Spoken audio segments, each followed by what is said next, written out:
partie du point de presse MRC Allemagne. Avec état des lieux et annonce. Hambourg ce 14 juin 2019, une phrase. Une petite, mais une grande phrase. Je t'aime. Est-ce que nous pouvons encore nous dire « je t'aime » ?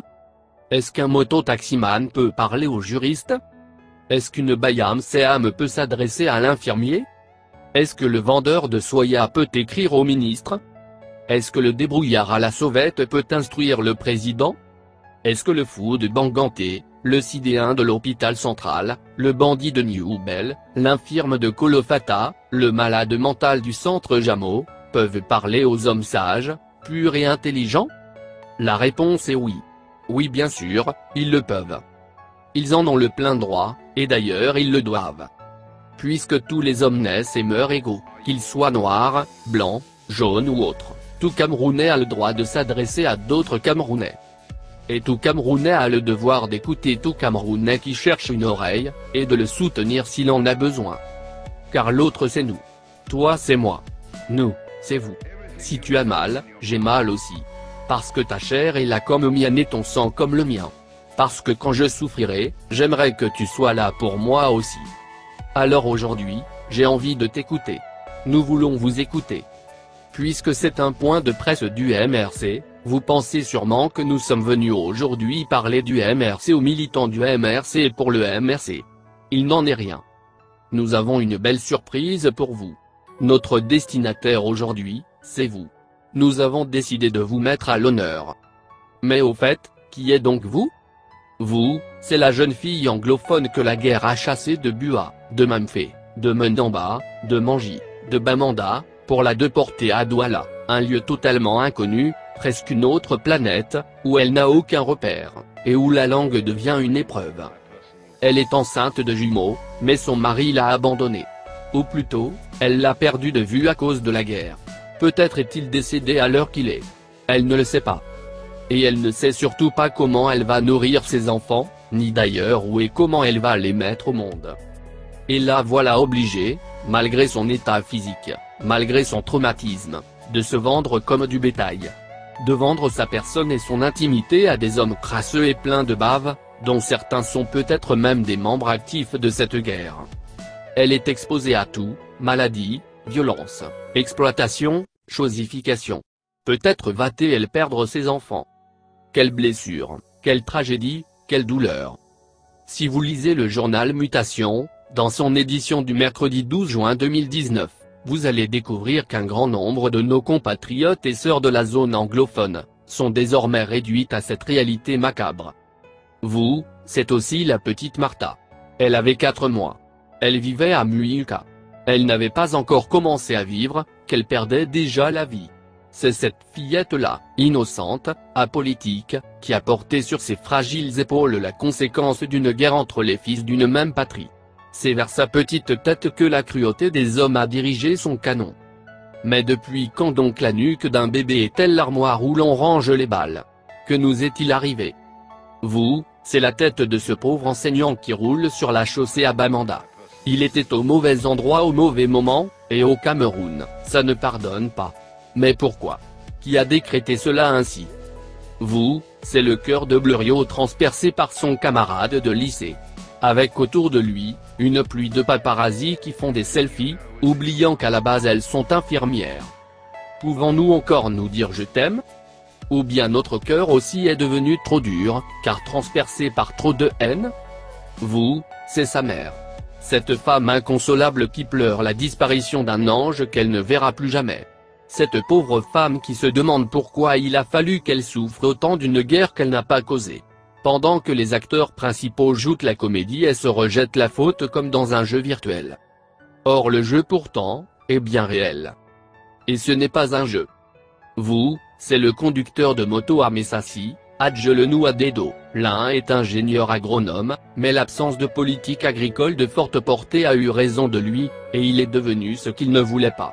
L'autre possède un master en sciences économiques, mais l'industrie est encore aux abonnés absents dans notre pays, avec une production d'énergie inférieure à 60% plus délestage, et des besoins en énergie qui augmentent de 7,5% par an. Le troisième possède une expertise en ponts et chaussées, mais la confiscation privée des fonds destinés à nos autoroutes et à nos infrastructures a fait de lui un chômeur de plus. Et pour échapper à la criminalité, il s'est reconverti en moto-taximan. Tous les trois poursuivaient d'un rêve pour notre pays. Mais le rêve leur a été brisé, sans que les coupables n'aient à rendre des comptes. Et à quiconque pense que les mototaxis sont une belle alternative, nous préférons dire qu'il nous faut plutôt des routes conformes, et un système de transport en commun civilisé. Et que les ingénieurs agronomes soient employés en agronomie, que les diplômés de sciences économiques fassent tourner l'économie, et qu'il y ait enfin des chantiers pour les constructeurs de ponts et chaussées. C'est le type de pays qu'il nous faut. Le seul.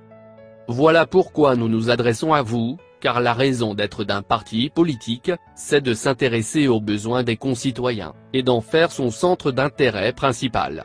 Vous êtes le seul motif pour lequel nous existons. Vous, c'est la vendeuse derrière l'étal de tomates, derrière le seau de mangue, derrière le plateau d'oranges, de feuilles de coque ou de ndolez-vous, c'est la commerçante infatigable qu'on a surnommée la Bayam Seham. Elle est à la fois femme de ménage, femme au foyer, femme d'affaires et éducatrice de ses enfants. Elle sait tout faire et elle peut tout faire. C'est le bon Dieu incarné en un seul individu. Elle semble inépuisable, et pourtant son travail ne fut qu'une issue de secours. Une résignation, dans ce pays où le secteur informel coiffe les trois quarts des emplois, et où la consommation dépend de l'importation, avec 728 000 tonnes de riz entrées en 2017, contre 555 000 tonnes en l'an 2000, selon l'Institut national de la statistique. Dans un pays où l'État fonctionne, le commerce serait une magnifique chaîne. D'aucuns produiraient dans les champs, d'autres transporteraient sur la place du marché, d'autres encore s'occuperaient de la transformation, et les derniers géreraient le point de vente final. Ce qu'on appelle grande surface, ou tout simplement supermarché. Mais nous sommes au Cameroun où très souvent, le fournisseur est à la fois transformeur et revendeur. Nous sommes au Cameroun, où l'État est absent. Oui, il est absent. Et le temps vient, et le temps est venu, de laver lentement cet abcès qui s'infecte.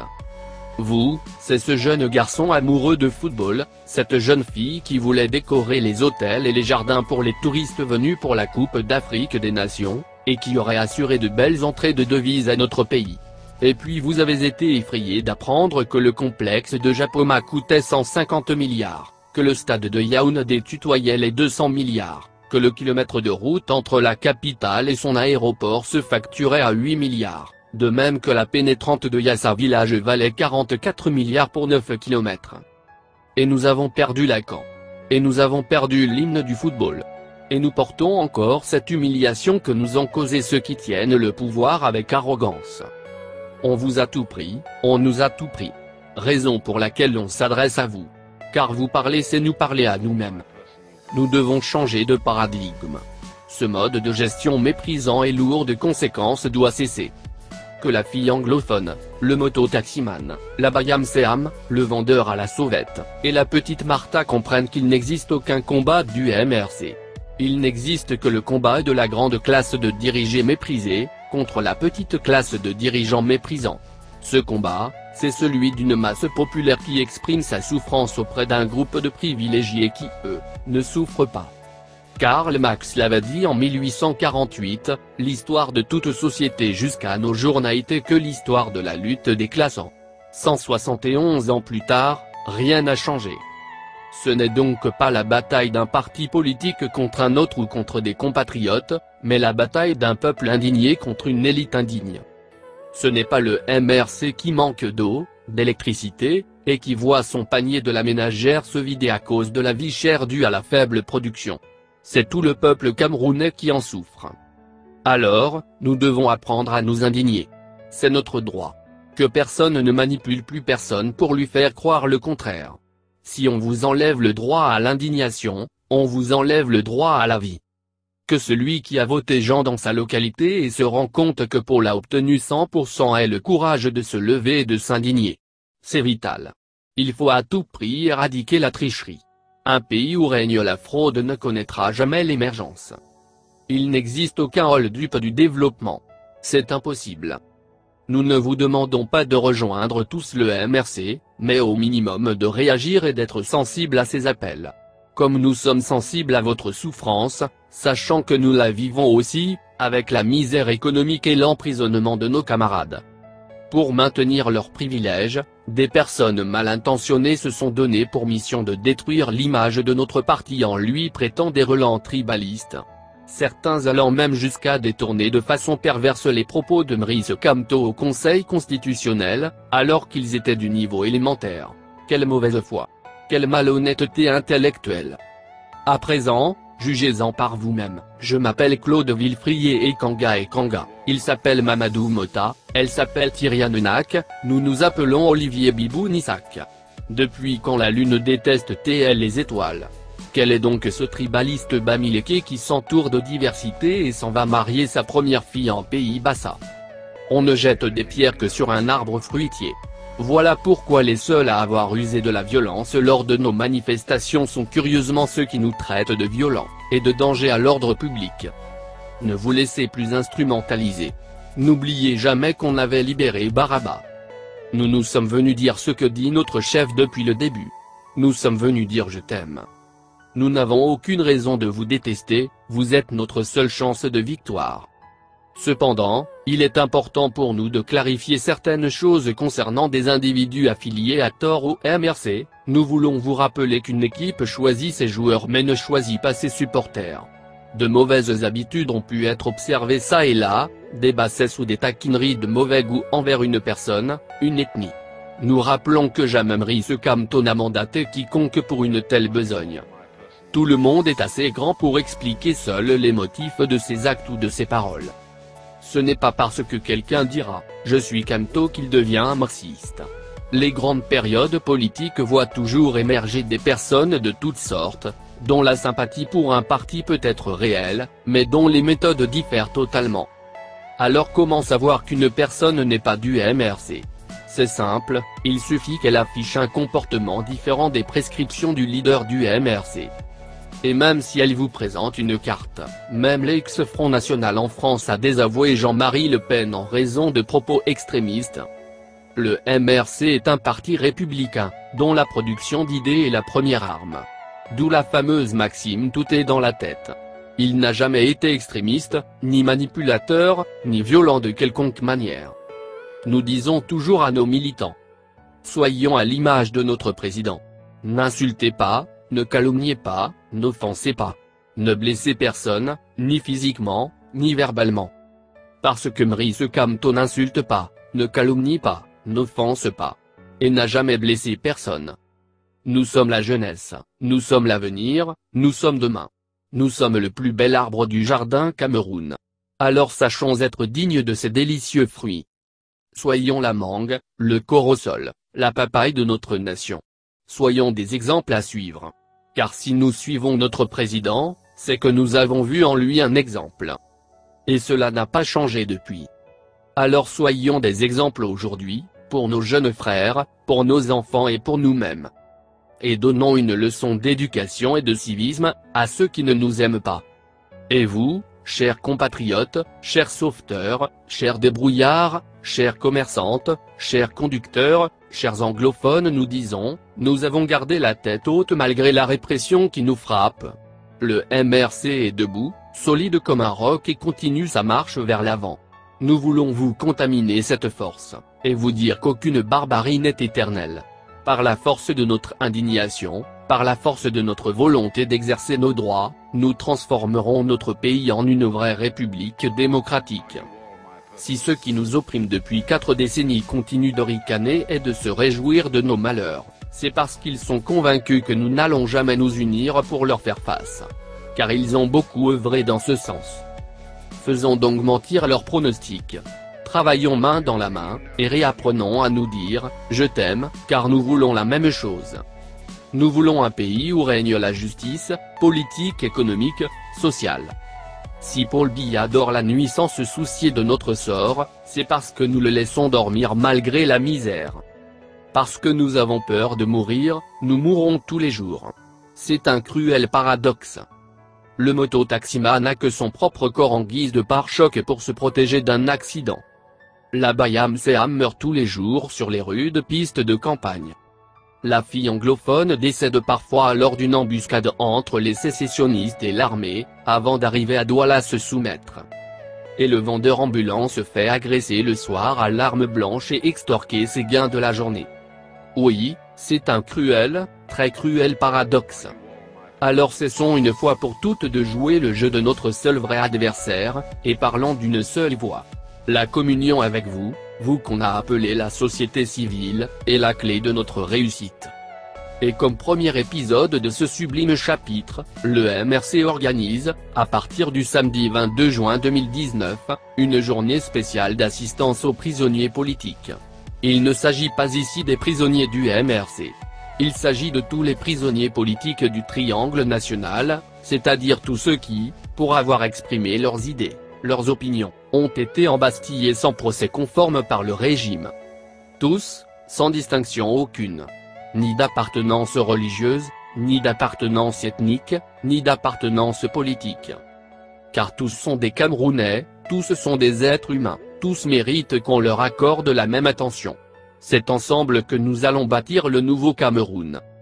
De ce fait, le 22 juin à partir de 9 h, chaque Camerounais désireux d'apporter un soutien quelconque pourra se rendre au siège du MRC à Yaoundé, à Douala, à Bafoussam ou dans tout autre chef-lieu de région de son choix, déposer son apport. Il pourra être financier de l'assistance en liquide, ou matériel savon, eau minérale, outils de toilette, matelas, vêtements, aliments et accessoires divers. Dans un souci de transparence totale, chacune de ces aides sera enregistrée individuellement avec le nom, le montant des espèces ou la nature du matériel, et la signature du donateur. C'est la politique autrement, à laquelle nous aspirons. Une politique juste, globale et surtout concrète. Nous devons de toute urgence, réapprendre à nous dire je t'aime. Laissez-vous porter par cette belle idée d'une collaboration qui entrera dans les annales. Faisons de cette journée spéciale, une grande réussite où l'humain revient au centre de la société. Elle servira d'exemple historique en Afrique centrale, et même en Afrique subsaharienne. Aidons-nous à nous aider nous-mêmes. Ne manquons pas ce grand rendez-vous de fraternité que l'histoire nous tend. En parallèle, nous avons une deuxième mesure très importante. Une deuxième bonne nouvelle. Elle concerne les femmes, 51% de notre société, elles sont les plus nombreuses, elles sont les plus travailleuses, et elles sont les plus torturées, toujours reléguées au second plan sur les questions importantes. Et ce sont elles qui s'occupent des enfants et qui gèrent leur éducation et leur survie ainsi que la solitude, lorsque leurs maris se font arrêter de manière injuste. La femme de Sankara vous raconte son combat, Winnie Mandela peut vous dire le sien, la veuve Moumié vous racontera sa solitude. Il n'y a rien de plus vulnérable, et en même temps de plus fort qu'une femme de prisonnier politique. À ce effet, des femmes se sont récemment levées et ont créé un collectif qui regroupe les épouses des prisonniers politiques des marches blanches du MRC actuellement incarcérés. Leur but est d'échanger entre elles, de partager leur vécu, leurs expériences, leurs souffrances, afin de trouver un réconfort mutuel. Des activités communes sont également à l'ordre du jour pour leur donner plus de poids. Nous venons vous informer qu'à partir d'aujourd'hui, ce collectif ne concerne plus seulement les femmes du MRC. Il est étendu à toutes, je répète, à toutes les épouses de prisonniers politiques au Cameroun. Ceci concerne les femmes des personnes arrêtées dans le cadre de la crise anglophone, les femmes de certaines personnes détenues à cause de leurs opinions personnelles et même les femmes des détenus issus des contestations populaires antérieures. Même si elles appartiennent à des anciens soldats du régime, qu'ils soient coupables ou non. Car si l'épouse est en liberté, c'est qu'elle n'est pas comptable des actes de son mari. Nous appelons donc toutes ces femmes à rejoindre cette grande famille de douleurs et de circonstances. Le lion solitaire finit par mourir, mais un groupe de lionnes survit quoi qu'il arrive. C'est dans l'union que jaillit la force. Veuillez contacter Madame Ngondje à Douala, au 696 885 376, ou Madame Fodzo à Yaoundé au 674 933 754. Vous serez chaleureusement accueillis. Parce qu'il est temps de se dire je t'aime. Dans le même temps, le samedi 29 juin, est organisé à Munich en Allemagne, Une campagne d'adhésion massive, faisant écho au succès des journées précédentes dans la diaspora, en l'absence de répression policière. Le MRC, Allemagne reste ouvert à toutes les autres villes qui souhaiteront se joindre à l'événement. Mesdames, Messieurs, chers compatriotes de la diaspora, chers compatriotes en terre camerounaise, voici ce qu'aujourd'hui, nous avions à vous communiquer. Un élan de chaleur en ces temps trop froids, trop durs, trop violents. Un vent de rehumanisation, à un moment où nos comportements nous entraînent vers la dérive, proche du Rwanda des années 1994. Nous ne devons plus regarder ce qui nous sépare, ce qui nous distingue et que le pouvoir sait manipuler pour nous diviser, mais désormais ce qui nous unit, ce que nous pouvons réaliser ensemble. Vive la République! Vive le Cameroun!